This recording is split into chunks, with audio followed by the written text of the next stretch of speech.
والصلاة والسلام على أشرف الأنبياء والمرسلين وعلى آله وأصحابه أجمعين.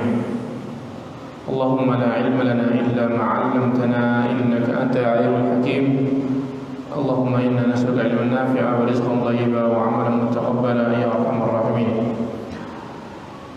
أما بعد فيا أيها الناس أوصيكم وإياي بتقوى الله عز وجل فقد فاز المتقون. Kita melanjutkan apa yang kita baca dari kitab Mulakhas Fiqhul Ibadah dan sampai pada kitab At-Taharah bab yang kelima, Sunanul Fitrah. Sunanul Fitrah ini terkait dengan hal-hal yang baik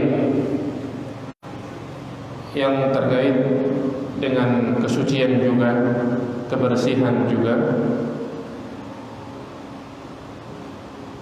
yang perkara-perkara ini disetujui oleh fitrah.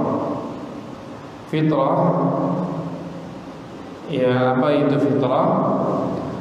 Kalau secara bahasa artinya adalah al-khilqah. Al-khilqah artinya penciptaan. Tadi kata fatara yaftiru atau yafturu, yang mana ini bermakna di antara maknanya menciptakan sesuatu. Alhamdulillahi fatiris samawat wal ardh. Segala puji bagi Allah Fatir, yang menciptakan as-samawati wal ardh, langit dan bumi. Fatir, Ibnu Abbas radhiyallahu taala anhuma, beliau pernah menceritakan tentang masalah ini. Awalnya kata beliau, saya tidak tahu makna Fatirus samawati wal ardh, sampai beliau mendengar dua orang Arab Badui, yang beliau berdua ini Arab Badui ini sedang berantem dengan temannya memperebutkan sebuah sumur. Kata salah satunya, ana fatartuha. Ana fatartuha maksudnya aku yang pertama kali membuatnya, yang paling berhak. Kata beliau, akhirnya saya paham maksud dari fitrah atau fatara yafturu, fatara yaftiru, artinya menciptakan sebelum ada contoh sebelumnya. Ya, ini secara bahasa artinya penciptaan, ya, al-khilqah, penciptaan. Fitrah yang baik maksudnya apa? Tabiat yang baik, kondisi dari sononya, bahasa kita mudahnya ya. Fitrah itu ketika seorang masih asli, original dari sana. Anak kecil dikatakan masih di atas fitrah, maksudnya dia belum banyak campuran-campuran dari dunia yang dia hadapi, sehingga masih asli. Ketika dia ditanya di mana Allah, maka dia akan menjawab dengan fitrahnya. Ya, yang mana Allah menciptakan manusia di atas keadaan tersebut. Ini namanya fitrah. Disebutkan dalam hadis beberapa riwayat dalam masalah ini, di antaranya ada hadis tentang 5 perkara dari fitrah. Hadis Abu Hurairah radhiyallahu taala anhu, dan di hadis yang lain disebutkan ada 10 perkara fitrah. 10 perkara fitrah. Maksudnya 10 perkara ini adalah perkara yang disetujui kebaikannya oleh akal yang sehat, yang Allah Subhanahu wa taala menciptakan kondisi tersebut sejak awal kehidupan manusia.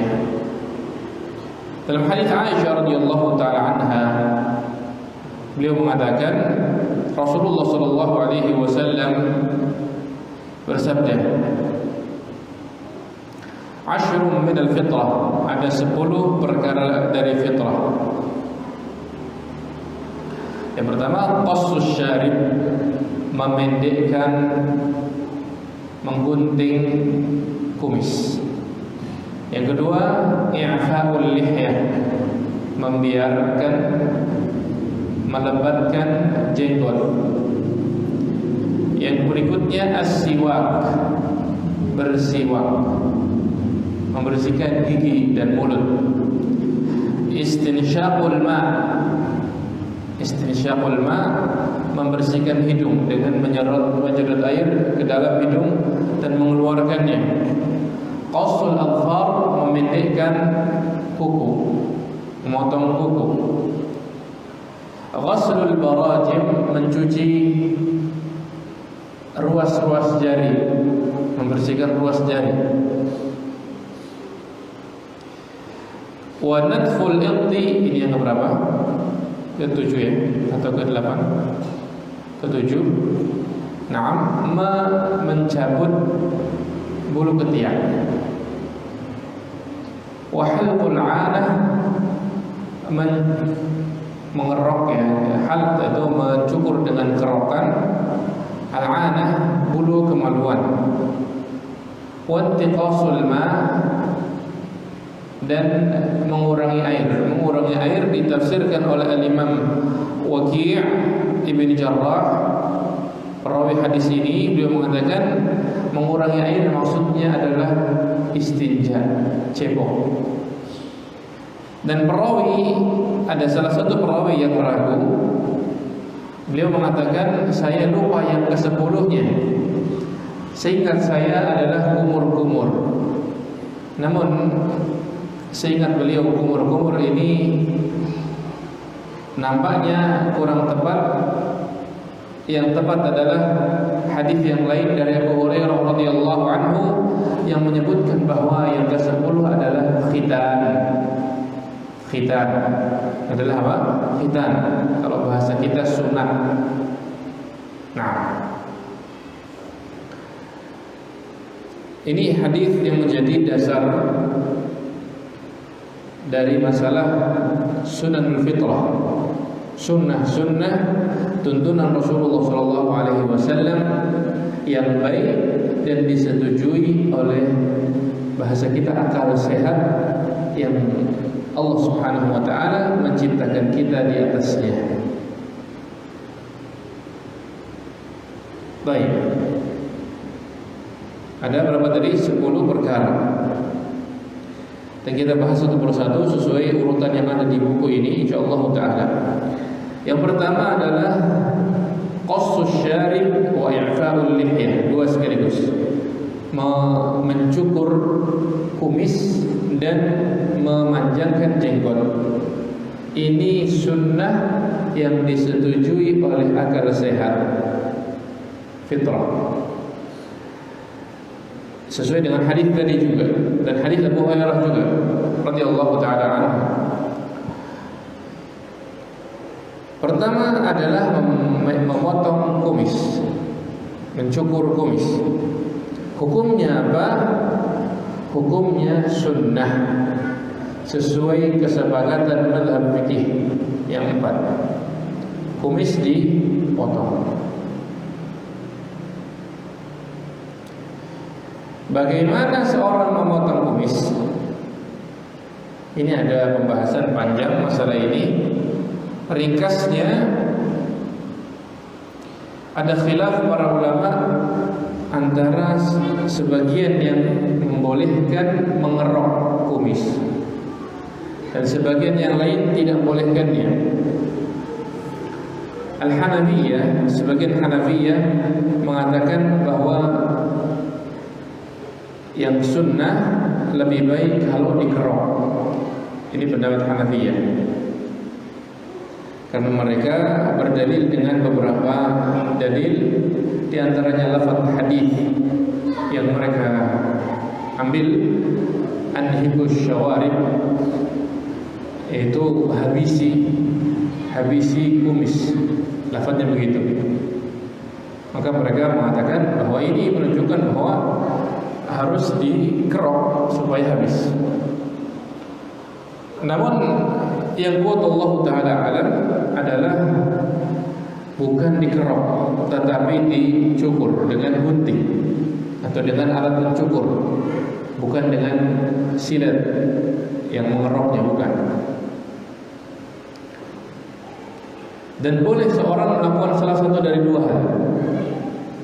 Yang pertama adalah dia potong ujung-ujung kumisnya sampai kelihatan lingkaran bibirnya. Ya, ini kondisi yang pertama. Dan ini boleh, dan ini cukup. Yang kedua, dia potong dengan gunting tersebut sampai habis, tapi dengan gunting, bukan dikerok. Masih ada yang tersisa, yaitu sebatas besi guntingnya tadi. Ya. Dan itu dipahami ya dari hadis tersebut bahwa menghabiskan adalah menghabiskan dengan gunting, bukan dengan pisau cukur. Bukan pisau, ya, bukan dengan pisau, tapi dengan gunting. Dan Imam Malik rahimahullah, beliau keras pendapat beliau terhadap orang-orang yang mengerok kumisnya. Beliau mengatakan bahwa itu adalah bid'ah yang terjadi belakangan, yakni di zaman beliau sudah ada. Dan yang benar bukan dikerok, tetapi dicukur dengan gunting.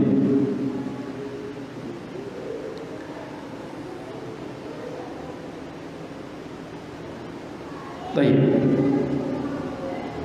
Ini mazhab Syafi'iyah, Hambali, Malikiyah, Syafi'iyah dan Hanabilah. Mereka memakruhkan untuk dikerok, membolehkan untuk digunting atau dipandaskan guntingnya tadi, gunting ujungnya saja atau dipandaskan. Dan tidak boleh seorang mencukur sebagian meninggalkan yang lain. Seperti sebagian ya, ditinggalkan bagian sini kotak. Ya. Baik.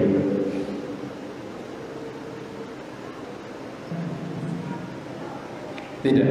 Atau dicukur kumis, disisakan di bagian sini ngelewer. Tidak. Ya, ini tidak diperbolehkan. Tapi kalau cukur-cukur semua, dipendekkan semua rata.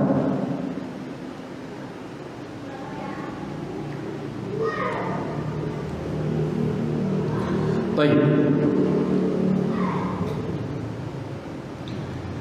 Dan disebutkan dalam waktu pemotongan, dan ini nggak disebut dalam buku ini atau disebut di tempat lain, adalah 40 hari.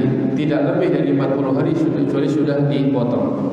Kalau mau memanjangkan sepanjang 40 hari tadi maksimal atau kurang dari itu. Dan disebutkan Umar bin Khattab radhiyallahu anhu, ketika beliau sedang bersedih, beliau biasa melintir kumisnya. Ya, beliau biasa melintir kumisnya. Ini menunjukkan bahwa Umar bin Khattab tidak melakukan pengerokan terhadap kumis.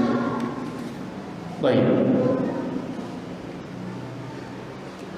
Hukumnya sunnah ya, hukumnya sunnah.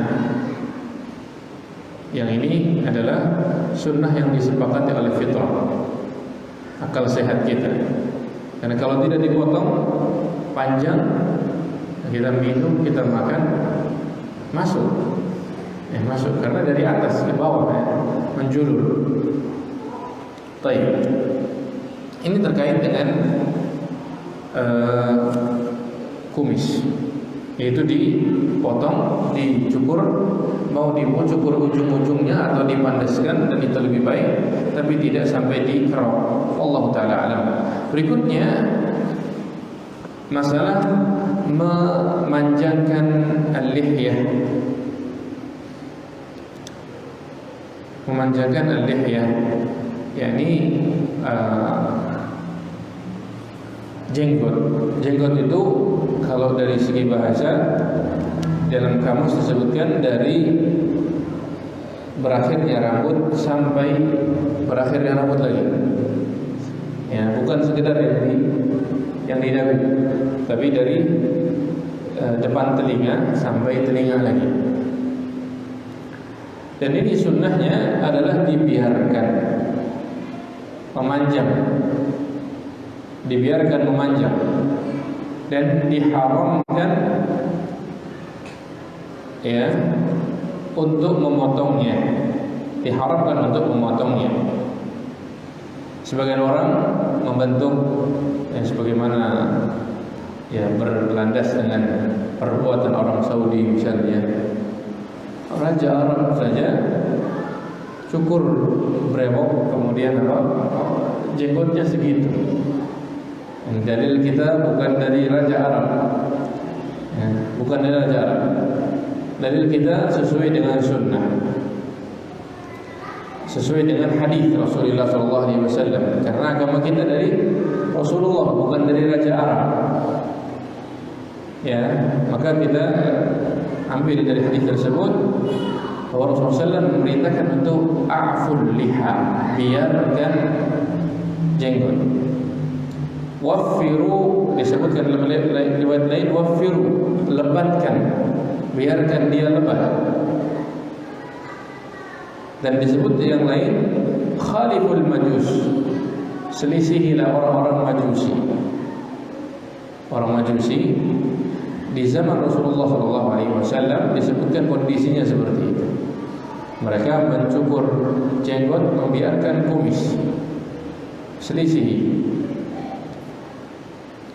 Dan ini disepakati oleh fitrah. Orang ketika berjenggot nampak dia laki-laki. Sementara kalau tidak berjenggot, mohon maaf, kadang kita terbalik melihat ini laki-laki atau perempuan. Dan sebagian orang dahulu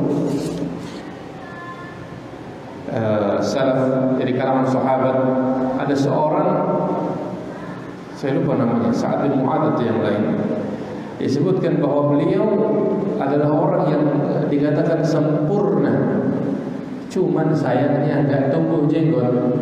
Cuma sayangnya apa? Enggak tumbuh jenggot. Maka kaum Ansar mengatakan, kami seandainya bisa membeli jenggot, maka kami akan beli untuk tuan tersebut, untuk pimpinan kami tersebut. Ya, adapun orang sekarang sebaliknya, karena yang menjadi tuntunan bukan fitrah yang lurus, tetapi keadaan sekitar atau tontonan di televisi. Misalnya anak muda sekarang semakin polos mukanya, semakin ganteng. Ya, padahal sebenarnya itu semakin cantik. Karena apa? Semakin mirip dengan perempuan. Ini kondisinya. Dan ini sunnah fitrah ini, sunnah jenggot ini disepakati oleh fitrah. Adapun perbuatan Ibnu Umar radhiyallahu taala anhuma ketika beliau mencukur di bawah satu genggam kanan, dipotong di bawah, ini ijtihad dari beliau menyelisih hadis. Karena hadisnya mengatakan a'fu, biarkan jenggot tersebut. Baik, dipahami?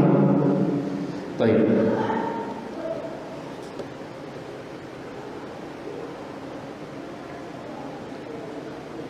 Dan monggo.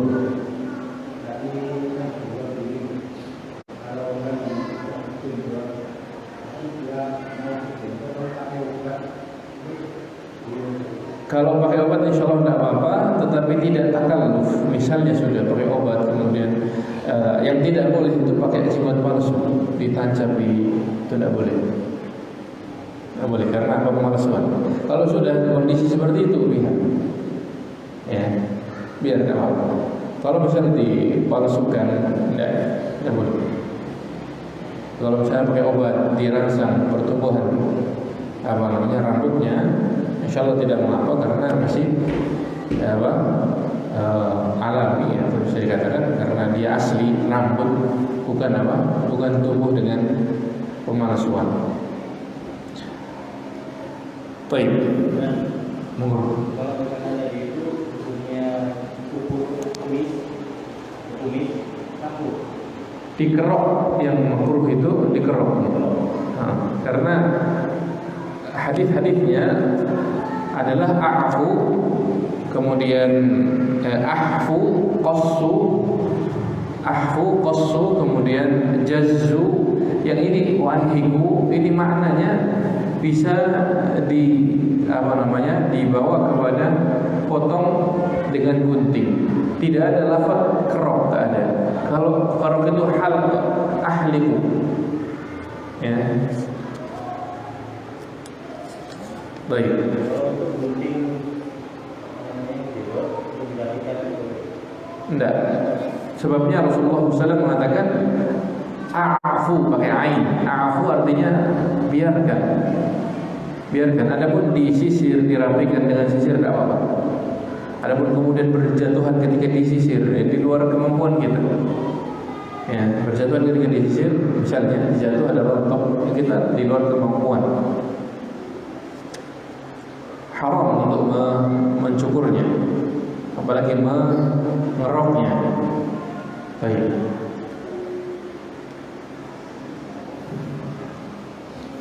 Pasal berikutnya tentang siwak. Ya. Apa itu siwak? Yang pertama, definisi dari siwak. Siwak adalah menggunakan batang pohon atau selainnya di gigi, menggunakannya di gigi untuk menghilangkan perubahan bau mulut atau semisalnya, menghilangkan kotoran yang ada, menggunakan batang atau semisalnya. Ini jumlahnya berapa? Saya kemarin bawa satu, coba di tas kuning itu bagi-bagi sekalian. Kalau misalnya ada, nanti kita susulkan yang belum dapat apa-apa, insyaallah taala.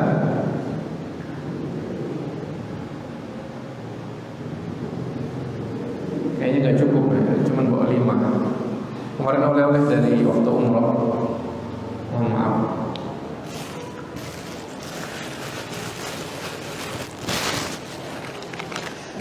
Cukup nggak ya?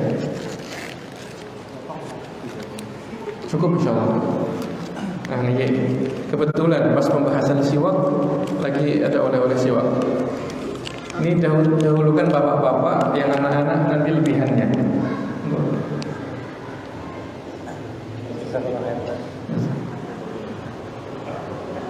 Ini kebetulan ya, ada apa namanya?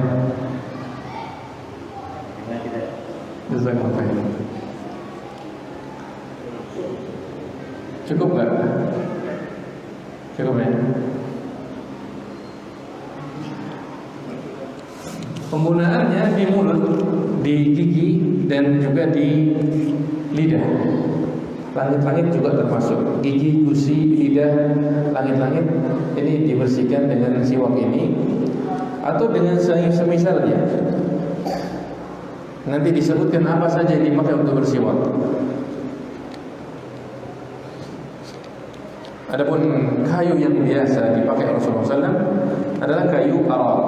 Kayu arak ini kurang lebih seperti ini ya, kayu ini. Kayu arak ada rasa pedasnya ya, dan siwak itu di bahasa Arab juga macam-macam. Di antara disebutkan yang paling bagus adalah Abu Hanash. Abu Hanash ini siwak yang lebih pedas, lebih kokoh ya. Baik. Dan boleh juga dengan yang lain, misalnya kayu rambutan atau kayu yang ada agak lembut sedikit ya. Pelepah kelubu ya, belukang itu ya. Bukan kayu kelubu jenis sebab ini apa namanya? Yang jelas pokoknya mudah pakai lidi. Ya, yang jelas membersihkan dengannya atau juga dengan kain itu juga tidak apa-apa. Ya, baik. Atau juga dengan saat ini adalah apa? Sikat gigi dan odol. Ya, boleh sambil dengan air atau tidak, boleh atau terserah. Penggunaannya bebas. Yang jelas terpenuhi dengannya tujuannya membersihkan gigi dan mulut dari bau-bau ya dan kotoran-kotoran mulut. Hukum siwak adalah mandubun ilaihi, sunnah, sangat dianjurkan. Dan Rasulullah SAW mengatakan, as-siwaku matharatun lil fammi mardatun lirabbi azza wa jalla, atau kama qala sallallahu. Siwak mensucikan mulut dan membuat Allah ridha. Mensucikan mulut dan membuat Allah ridha. Ini dalam hadis. Ya. Dan ini sunnah fitrah sesuai dengan mazhab fikih yang 4. Baik.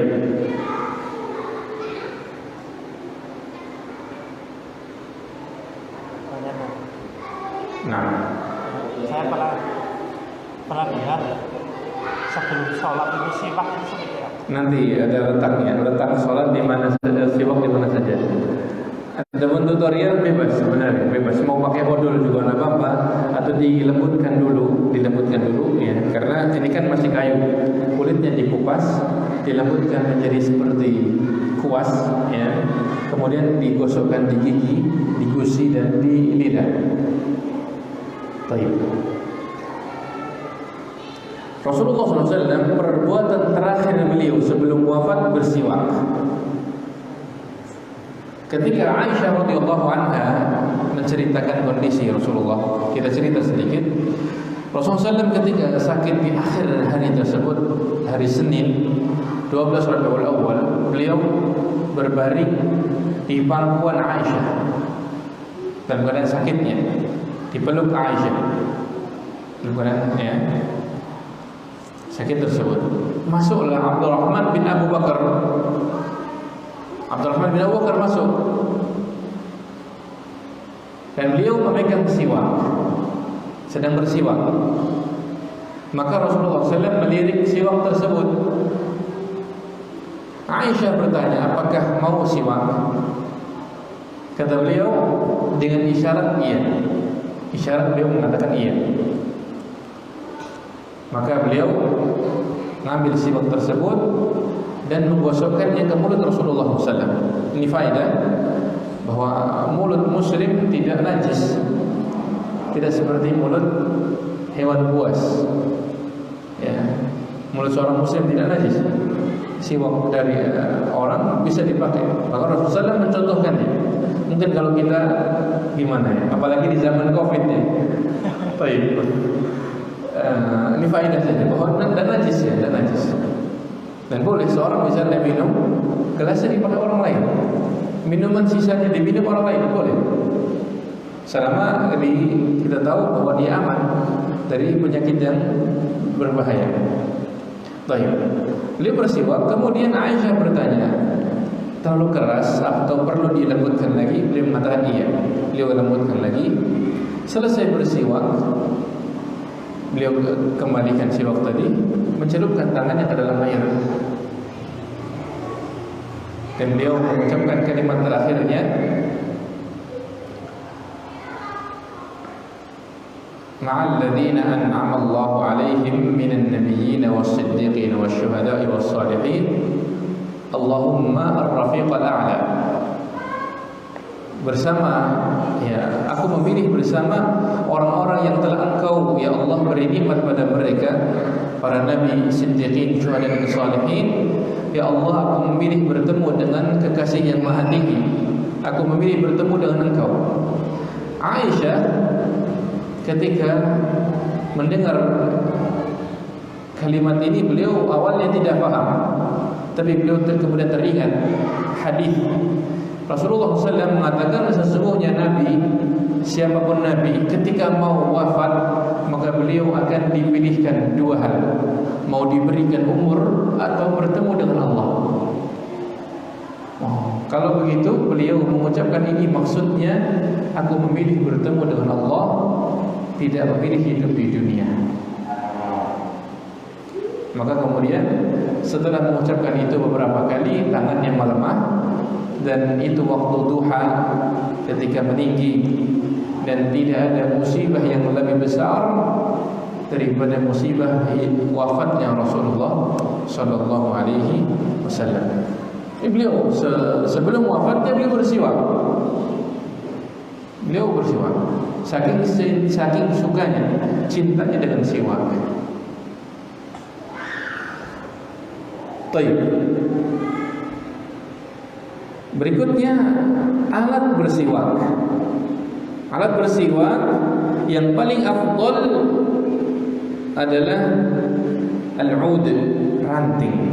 Baik itu ranting dari batang pohon atau dari pelepahnya.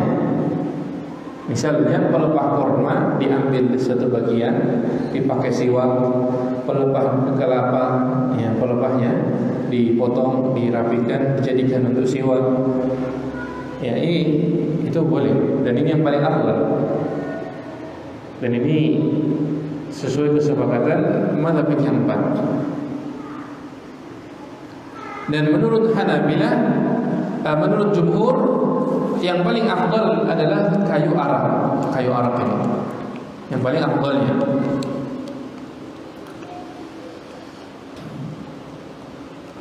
Imam Syekh Utsaimin rahimahullah mengatakan yang benar ya adalah yang penting tercapai tujuannya. Boleh dengan kayu tadi, batang tadi, atau dengan kain, ataupun dengan jari, tidak apa-apa, membersihkan dengannya. Ya, namun dengan kayu tadi itu lebih afdal. Dan termasuk di dalamnya boleh juga dengan sikat gigi dan pasta gigi. Sikat gigi dan pasta gigi. Ini boleh. Dan termasuk di dalam makna siwak. Termasuk di dalam makna siwak.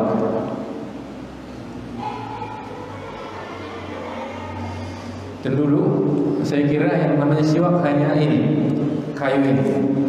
Sampai waktu itu waktu haji 2010 saya sempat diskusi sama jamaah satu grup, ya, yang mana beliau ternyata lebih afdal, lebih paham daripada saya, mengatakan bahwa selama tujuan membersihkan mulut itu tercapai, itu sudah cukup. Sementara saya mengatakan harus kayu siwak, namanya siwak. Ternyata beliau yang benar dan saya yang salah. Baik. Oh, boleh dengan apa saja. Namun yang afdal adalah apa yang dilakukan Rasulullah SAW berupa kayu arak tersebut. Kemudian keadaan-keadaan yang disyariatkan bersiwak. Ini jam 7 benar? Atau jam berapa? 17 atau 15. Yang pertama adalah ketika berwudu. Dan itu hukumnya juga sunnah. Ketika berwudu, ketika mau berwudu, bawa siwak atau bawa sikat gigi dulu. Sesuai kesepakatan mazhab fikih yang 4, itu hukumnya sunnah. Tempatnya ketika wudu adalah setelah cuci tangan, sebelum kumur-kumur. Itu waktunya yang paling tepat. Jadi kalau sebelum wudu, sebelum melakukan wudu, cuci sikat gigi dulu, tidak apa-apa. Ya. Nah, yang paling tepat adalah setelah cuci tangan sebelum berkumur, sesuai kesepakatan jumhur mazhab Hanafi, Syafi'i dan Hambali. Bismillah.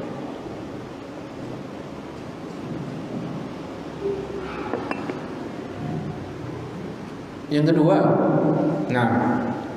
adalah siwak ketika sholat. Ketika sholat, nanti ketika mau sholat. Ini sunnah. Sunnah ketika mau sholat fardu atau sholat sunnah. Apakah mulut bau atau tidak? Maksudnya mulut bersih pun disunahkan siwak. Ini sebelum takbir. Ada mau sholat takbir sudah sholat, ya. sebelum takbir. Ya, sebelum takbir. Maka saya katakan tadi, kalau misalnya wudu tadi bisa sambil dengan berkumur-kumur kita siwakan, kemudian kita bilas, tidak apa-apa. Adapun ketika sholat, siwaknya kita bawa, ya. Dan tentunya jangan sampai berpikiran sebagaimana sebagian orang. Ada sebagian oknum, ya, kita katakan oknum, yang dia bersiwak, namun tidak membersihkan siwaknya. Ini siwak ketika sudah terlalu lembek itu dipotong, kemudian ambil lagi di yang berikutnya. Jangan sampai sebagian orang di siwaknya nggak dibersihkan sampai berjamur di kamisnya, hitam, kemudian akhirnya apa? Sunnah yang tadinya baik dianggap jelek karena perbuatan orang tadi. Ya, adapun kita potong, kita bersihkan, kita cuci, tidak apa-apa. Jangan sampai berjamur, kemudian hitam, kemudian baunya semakin tidak enak yang tadinya niatnya untuk bersihkan. Baik, ini mazhab ya, jumhur, Maliki, Syafi'i, Hanbali dan Hanafi, dan juga Ibn Hazm memilihnya. Baik. Adapun mazhab Maliki, maksudnya dari salat adalah salat yang berjauhan waktunya. Kalau misalnya maghrib isya atau salat sunnah, mau salat lagi, ya tidak siwak lagi, cukup sekali di awal. Mau tarawih setiap mau takbir siwakan dulu. Ini tidak. Tapi apa? Mau tarawih siwakan di awal sebelum isyanya atau ya, sebelum salat sunnahnya, sebelum isya siwakan, kemudian siwaknya disimpan sampai akhir salat. Cukup. Sampai akhir salat cukup. Begitu juga salat Jumat, juga disunnahkan. Ya, dan ini termasuk adab. Karena apa? Jumat ini dan jamaah ini ketemu orang. Bagaimana kalau kita ketemu orang sementara mulut kita bau api? Ya. Nah, mulut kita bau, maka ini tidak adab. Baik. Bersiwak di masjid bagaimana hukumnya? Apakah harus di tempat wudu? Tidak apa-apa. Bersiwak di masjid tidak mengapa. Sesuai mazhab Syafi'i, Hanbali, Ibnu Taimiyah, Ibnu Baz milihnya, tidak apa-apa, siwak di masjid. Tentunya tidak mengotori masjid, bisa membersihkan kulitnya dibuang di masjid. Ini bukan mengotori, tapi disapu atau dibuang di luar. Baik.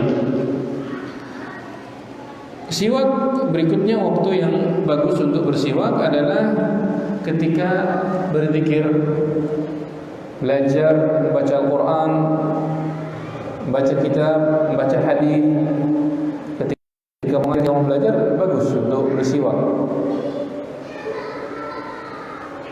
Dan disebutkan dalam hadis, keutamaannya diantaranya adalah ketika seorang membaca Al-Quran dalam keadaan mulutnya bersih setelah berwudu dan bersiwak, maka malaikat akan meletakkan mulutnya di mulut orang tadi. Setiap keluar ayat Al-Quran, huruf per hurufnya keluar masuk ke dalam rongga tubuh malaikat tersebut. Ya, keutamaannya. Adapun kalau ternyata mulutnya bau, ya, maka malaikat akan lari darinya. Ya, akan menjauhinya, bahkan merasa terganggu dengannya. Nah, disunahkan ketika baca Quran bersiwak dulu. Masalah berikutnya, bagaimana bersiwak bagi orang yang berpuasa? Sebagian pendapat mazhab mengatakan siwak boleh bagi orang yang berpuasa sebelum tergelincir matahari. Adapun setelah tergelincir matahari makruh karena berbeda dengan atau berselisih dengan hadis bau mulut orang yang berpuasa memiliki pahala. Nah, ini pendapat di antara Syafi'iyah, ya. Nah, tetapi yang benarnya Allah Ta'ala alam, tidak ada dalil sharih masalah tersebut, maka tidak makruh orang berpuasa bersiwak atau sikat gigi sepanjang hari, dari awal hari sampai akhir hari berpuasa dia. Di mazhab Hanafi, satu pendapat Syafi'i juga, satu riwayat dari Imam Ahmad. Apa dalilnya? Dalilnya tidak ada nas larangan tersebut. Yang kedua adalah bahwa bau mulut orang yang berpuasa bukan dari mulutnya, tapi dari perut. Yang perut kosong sehingga ada udara yang keluar dari mulut tersebut berbeda dengan biasanya. Baik. Ini pendapat dipilih Syekhul Islam Taimiyah, Ibnu Qayyim, Imam Syaukani, Al-Imam Ibnu Baz, Syekh Utsaimin rahimahullah taala. Berikutnya siwak ketika masuk rumah. Ketika masuk rumah. Ini juga disunahkan ketika masuk rumah untuk memulai dengan siwak. Dan ini perbuatan Rasulullah SAW. Beliau ketika masuk rumah pertama kali bersiwak. Ya, pertama kali bersiwak. Dan Rasulullah SAW, sesuatu yang paling mengganggu beliau adalah kalau dibilang mulutnya bau. Walaupun bau tersebut sebenarnya tidak berbau yang buruk. Rasulullah SAW tidak makan bawang. Rasulullah SAW pernah suatu hari marah kepada istrinya karena dikatakan mulut engkau bau madu. Bau madu saja. Beliau apa? Sensitif dengan hal tersebut. Sallallahu alaihi wasallam. Maka beliau pertama kali masuk rumah adalah bersiwak. Berikutnya bersiwak ketika bangun tidur. Ini juga disunahkan ketika bangun tidur untuk bersiwak. Ini juga perbuatan Rasulullah sallallahu alaihi wasallam. Dalam hadis, dan ini sepakati mazhab fikih yang 4. Azan dulu. Nah, kita azan dulu. Kemudian kita lanjutkan sedikit masalah siwak. Adapun sunnah yang lain kita baca insyaallah taala di pertemuan yang akan datang. Walhamdulillahirabbil alamin.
Bismillahirrahmanirrahim.